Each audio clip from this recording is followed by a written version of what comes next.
दोस्तों जिंदा दिली किसको कहते हैं ये आज मैं आपको यहाँ पे दिखाता हूँ। ये एक बाबा हैं जो यहाँ पे 80 साल की तकरीबन 79 इनकी एज है। तो ये देखिए ये इस आंदोलन में पूरा एंजॉय कर रहे हैं, पूरे जोश में हैं। पूरा अपना ट्रैक्टर पे ये दिन के 4 चक्कर मारते हैं बॉर्डर से लेके KMP तक, और फिर वहाँ से वापस आते हैं, लोगों को ढोते हैं। और इनके ट्रैक्टर पे म्यूज़िक फुल ऑन रहता है, पूरी मस्ती में। कभी रागिनी सुनते रहते हैं, कभी डीजे की धुन पे चलते रहते हैं। दोस्तों आज मैं दिखाता हूँ ये वाला जो एरिया है, ये है दिल्ली से जब चंडीगढ़ की तरफ आते हैं, ये वो बॉर्डर है जो यहाँ पे सील कर दिया गया है। यहाँ से हम उस तरफ को नहीं जा सकते हैं, चंडीगढ़ की तरफ को। यहाँ पे भी RCC के बैरिकेड लगे हुए हैं।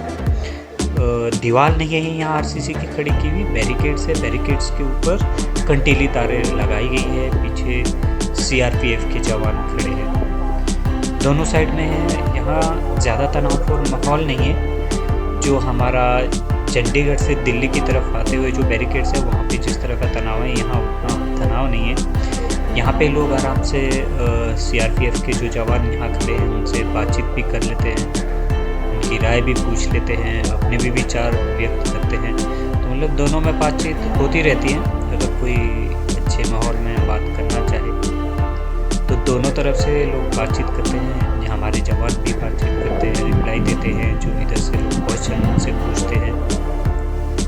और कोई यहाँ ज़्यादा तनावपूर्ण माहौल नहीं है। और ये वो स्टेज है जब हम दिल्ली से चंडीगढ़ की तरफ आते हैं, ये उस तरफ वाला स्टेज है। तो यहाँ स्टेज पे वही नेता लोग अपने भाषण देते हैं और यहाँ सेवा लोग करते रहते हैं। जैसे जो श्रोतागण हैं उनको पानी बांटा जा रहा है। महाराज दे सिख धोण दे, मैं कहना भी काबल नहीं होवांगे। इस करके मैं कहना ਜਿਹੜੇ मेरे वीर पिछे बैठे छोटी सोच वाले अरे पिंडां ਦੇ ਵਿੱਚ बैठे आ, उतों निकल ही नहीं चाहते। तो ये गल कहते भी दूजा जाए मैं क्यों जावां, तीजा जाए मैं क्यों जावां। तो ये सोच लें जो दुनिया तो बन गए, भाई दला बन गए, ना धीर सिंह बन गए, ना वीर सिंह बन गए, ना बच्चे बच्चे सौन वास्ते तो बच्चा समझा हरिया रंग ले, मैं हरिया आ गया, हरिया नाम से डराउंदियां ने। तो जे संघर्ष विच रह गया तो गुजराती ना कहना पर जिन्होंने कहा संघर्ष लड़िया ही नहीं, जिन्होंने संघर्ष आया ही नहीं, जिन्होंने काम ही है व्यापार, तो व्यापारी बंदा कभी संघर्ष नहीं लड़ सकता। वो सिर्फ अपने स्वार्थ देखता, वो स्वार्थ कहता मैं 30 बेचना खिरी के देता, 2 दिन कोई चीज़ आटे तो जी मत मारी जाती है भी विकनी कदों है, तो मैं खरीद नहीं किया। वो इस काम च रहिंदे आ, उसे खाने के मोदी आ। जे संघर्ष पिछे रह गए छड्डदा था तो वही मोदी गुजरात वाले तो मोदी के लोग कहेंगे और जेड़े सिंघां ने अफगानिस्तान वक्त पाता ही ना, अज मोदी ने उन्होंने मुंह पिछा मोड़ दिता। तो देखिए यहाँ पे ये कुछ जो है खाना बनाने के लिए जो लकड़ियाँ हैं वो इकट्ठी करी हुई है। यहाँ पे भी लंगर सेवा चलती है।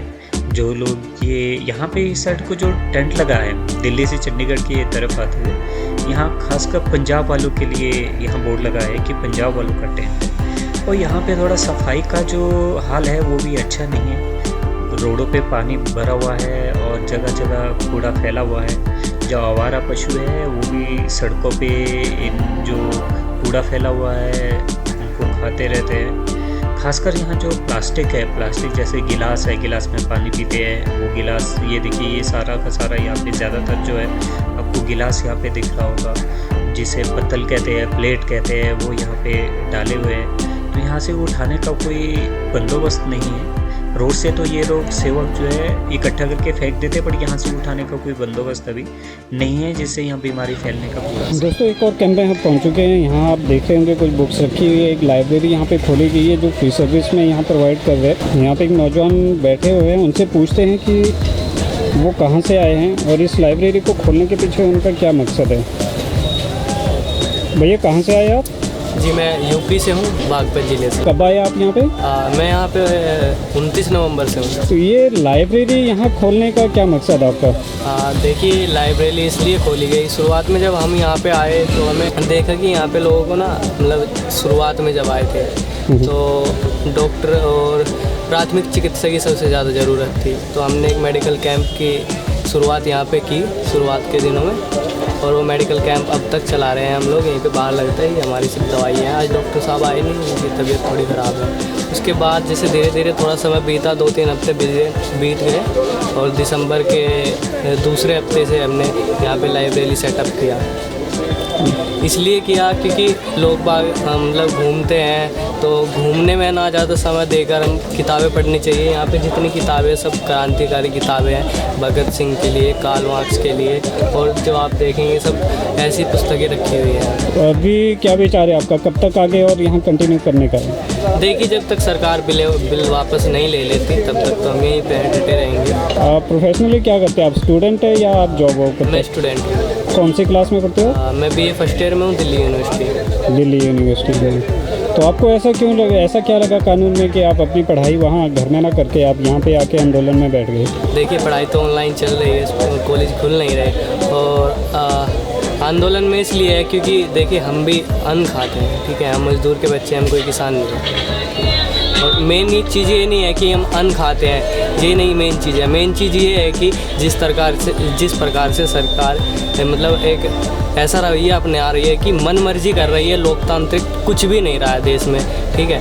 किसी से मतलब कोई किसी की सहमति नहीं लेती और कुछ भी बिल पास कर देती है, ठीक है। अभी जिस प्रकार से किसान आंदोलन चल रहा है, किसान बिल पास कराई गई है, आपने देखा होगा किस प्रकार से पास हुए हैं। कोई भी मजदूर या किसान संगठन बिलों के समर्थन में है ही नहीं, और सरकार कह रही है कि नहीं, हमने किसानों से पूछा है कि बिल लेके आने चाहिए, नहीं लेके आने चाहिए, ठीक है। देखिए सरकार से इतने दिनों से गुहार लगा रहे हैं, यही कह रहे हैं कि बिलों को वापस ले ले, क्योंकि इसमें देखिए, इसमें सिर्फ किसानों का नुकसान नहीं है, इसमें पूरे भारत का नुकसान है, पूरी भारत की जनता का नुकसान है। दोस्तों एक और कैंप में हम आ चुके हैं। इस कैंप में देखिए यहाँ पे लंगर की व्यवस्था हो रही है, यहाँ पकौड़े बनाने की तैयारियाँ चल रही हैं, ऑयल गर्म हो रहा है, और एक सेवक यहाँ पे पकौड़े बनाने की तैयारी कर रहे हैं, मिक्सचर तैयार कर रहे हैं। देखिए हाइजीनिक का थोड़ा सा ध्यान रखा हुआ है, हाथों में ग्लव्स पहने हुए हैं ताकि सफाई का पूरा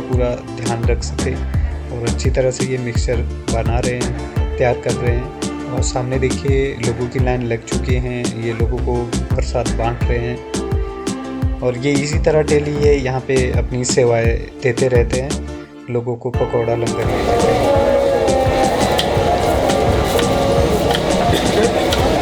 तो दोस्तों ये देखिए यहाँ पे पकौड़े बनाने की तैयारियाँ चल रही है। सारे हमारे बुजुर्ग लोग जो यहाँ पे बैठे हुए हैं वो अपनी सेवाएं दे रहे हैं, सब्जी काट रहे हैं, तैयारियाँ कर रहे हैं कि ताकि जो यहाँ पे लोग आए हुए हैं उनकी वो सेवा कर सके। तो इनसे जानते हैं कि ये कहाँ से आए हैं और यहाँ पे क्यों आए हैं, यहाँ पे बैठने का इनका क्या मकसद है। ये कहीं और जाके किसी सिटी में, किसी शहर में ये जाके बैठ सकते थे। जी आप बताएंगे जी, आप कहाँ से आए हैं? हम जी राजपुरा से आए जी। राजपुरा जिला पटियाला, तहसील राजपुरा जी। तो ये पटियाला से यहाँ पे आए हुए हैं अपनी सेवाएं देने, तो आप यहाँ पे क्यों आए हुए हैं?